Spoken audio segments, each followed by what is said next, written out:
Hello everyone, today is the 25th of December, so first of all I would like to wish you all a Merry Christmas. And lately I have been seeing many videos of other modelers posting videos of their actual work areas to show where the magic happens, showing their man cave, let's call it like that. And today is a Christmas special, let's call it like that. I decided to show you my work area also, and this is it. The one you're seeing right now, from left to right. This is where the magic from JDM 24 scale actually happens. Let's start going into the details, starting from the right hand side. And this area is mainly dedicated to airbrushing. You can see the spray booth with the compressor exactly next to it. This is where all the airbrushing happens. The spray booth, I have reviewed it into another video, so you can view that video if you want more information about this particular spray booth right here. And as you can see, the ventilation pipe is up there and it goes out from the vent, from the roof vent, and from there it goes outside to clear all the fumes from the room. And next to the spray booth I have this area. This is dedicated to the parts that are ready to be airbrushed. So usually my setup is this, where I'm sitting on this chair. Parts that are waiting are on the right. Start picking the parts one by one, airbrush, and place them in the styrofoam on the left. That's my procedure, okay? And speaking of compressor, this is the one which I use, a very basic one, 3-liter tank, compressor, water trap, gauges, filter, and this is my main workhorse, which is an Iwata Revolution 0.5 millimeter, most ideal for the thinner based paints. This is a fan which I have added myself. In my country, it tends to get very hot, so this, especially in summer, this type of compressor gets quite hot. You can barely touch it, so I decided to add another fan. At least it starts helping it to keep a normal temperature. Looking outside the door of my room, you can see that table over there. Let me open the door so that you can see it even better. Alright, that table just right outside my door. And you might say, why am I showing that table? That's because it's also an extension of my work area, because all the jobs that where the rotary tool is used, like polishing or sanding or cutting, it is all done over there using a cordless rotary tool, so that all the extra pieces are thrown right there outside, and trying to keep my room as clean as possible. A small portable light setup to take pictures. I don't use it much anymore. This quantity of drawers is where I keep the extra parts that are left from kits once they are completed. As we all know, sometimes we are left with many parts still not used, and this is where I keep those parts, and they are all labeled like tires, seats, steering. Okay, so let's take a look at all the seats that are left behind after building the kits. Alright, and dashboards. Oh, not much dashboards are left after. Oh, I have another one. Didn't know that. Oh, this one is full. Okay, so I have dashboards also, and more parts, extra wheels that are still attached to the spruce are stored in the lower drawer right there. My turntable, the pipe over here. I have my full-size 16-inch fan, because as I've said, it tends to get quite hot in summer, so that one helps me keep building in summer. My custom Z-tune, what's more, this is not a common sight in my workshop, a Mercedes. However, That was gifted to me by my dad. He knows I love touring cars, so he bought that for me, so I keep it where I can see it, because it's something I really appreciate. I like that car very much. Some photo etch sheets over here, some badging. These are all badges. Oops. They were badges, I think. And my automotive mask. And also some Tamiya presents from my friend Thomas. Like this over here also, thank you very much. Straight from Japan. As I've said, this area is mainly dedicated to parts that are already airbrushed, so they are moved here, or else parts that have been just sanded and prepared, and I place them here waiting to be attached to the sticks. My safety glasses, I showed that a lot in my videos. This is a box where I keep the parts that have already been airbrushed and prepared. They would just be ready to be attached to the car itself, so I keep them safe over here, away from dust and everything.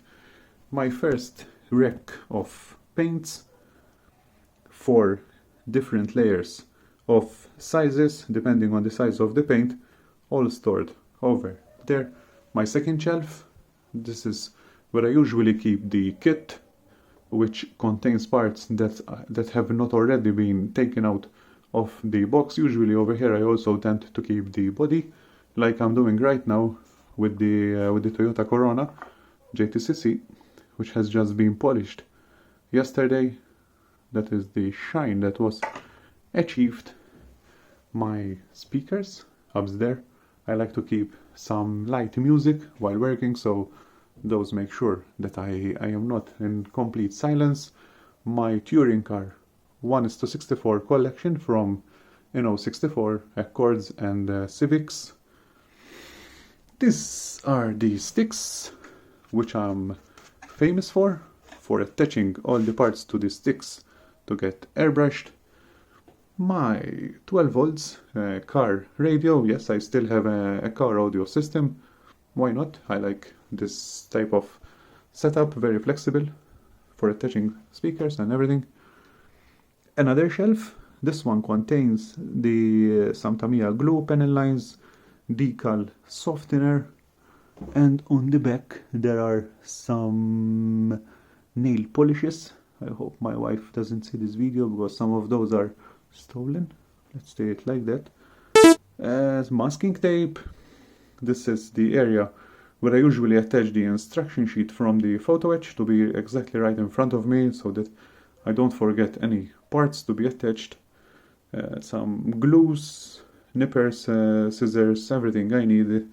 This is a good luck present from my wife, so I keep it right in front of me for good luck.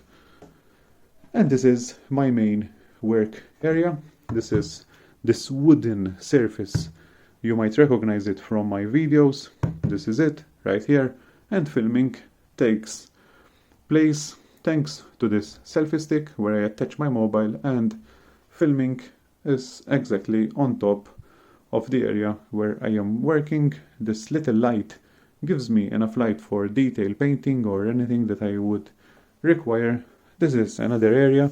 Usually I like to place the parts which have just been cut off the spruce, however they have not been yet cleaned, so I keep them over here ready to be sanded and cleaned off on my main area. A stand where I keep the instruction sheets for the kit I would be working at the moment. Some more tools hidden on the back. And finally, on the left hand side, the basin. A wash hand basin. Is it really necessary to have a wash hand basin?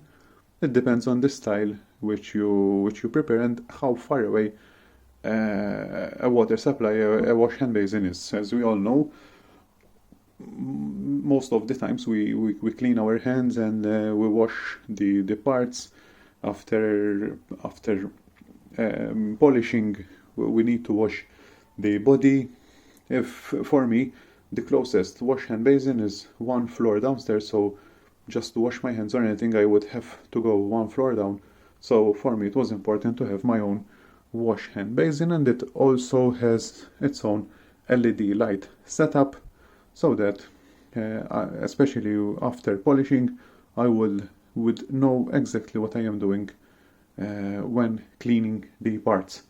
Speaking of lighting, many people have asked me about the lighting which I use, and as I've said, this is one of the lights that gives me enough light on my work area. Another are a strip of LEDs right here, all beneath the shelves, and that lights my whole area right there.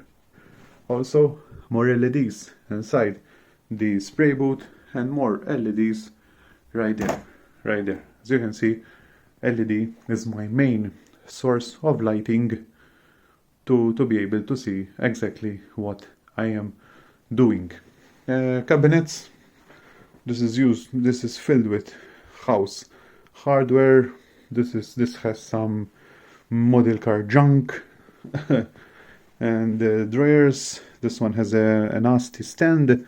However, on that stand I attach my hairdryer or rotary tool. In my first dryer I have my other rotary. Before I mentioned the wireless rotary tool, this is my corded one, and the good thing is that I simply, when I need to use a rotary tool in my main area, I simply take that and start working right away.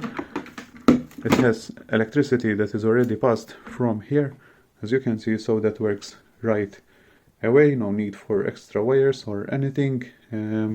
Some more parts and tools. The second dryer has more tools, decals, more parts on the back seats, photo etch, resin pieces, anything that I might need.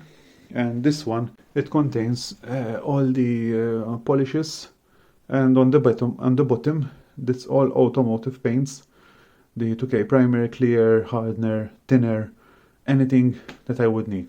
Those are not actual sausages, that's just a bottle to pour the old paint. So no, I'm not keeping any food right with the thinner based paints. Okay, that is solved. Finally, something which I have not yet shown.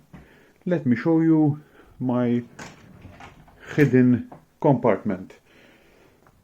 In my work area, once I pull this drawer, as you have just seen, I have these compartments that are filled with tools, starting with scribers, tweezers, blades, round brushes, flat brushes, markers and paints and pens, toothpicks, cotton buds, sanding tools, and putty and everything.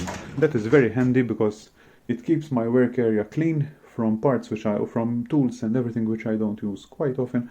However, when the need arises for them, slip, one pull of the drawer and they are all easily accessible when I'm sitting down at the bench. This is my main, very comfortable seat, which I thank my wife for this lovely present. And finally, last but not least, let me turn around and show you my little kids' storage. So, I'm still inside my room. This is opposite the work area, simple plastic cabinet, and over here I have my storage area. Let's see what I have. Just some storage of wheels from Hiroshima and Fujimi, some orange wheels, also some resin parts like transkits and everything right there. And now the actual kits that are waiting to be built. I am not a collector, so I don't have that huge amount of kits. I just have these, the ones that you are seeing. Okay, some from Hiroshima over here, and also over here I have my my own JTCC collection over here. It's my favorite collection, so I still have to get more, but I'm looking out for deals for them, and also some more road cars over here, and also on the last area. So that is all from me. Let me turn around so that you can see that I am really inside the same room. That's all. Okay, so that is all from me. Now you get to know me a little bit better, because you will now have an understanding of where I am working, where the filming is taking place. And speaking of filming, that is also something I didn't mention. This is another selfie stick attached to the spray boat, and that is where the filming of me spraying is done. Okay, in the middle of the spraying boot, and also showing me airbrushing and working right there. That is all from me. If you want to ask any questions, feel free, don't worry, I will do my best to answer. Thank you for watching, and I will see you in my next video.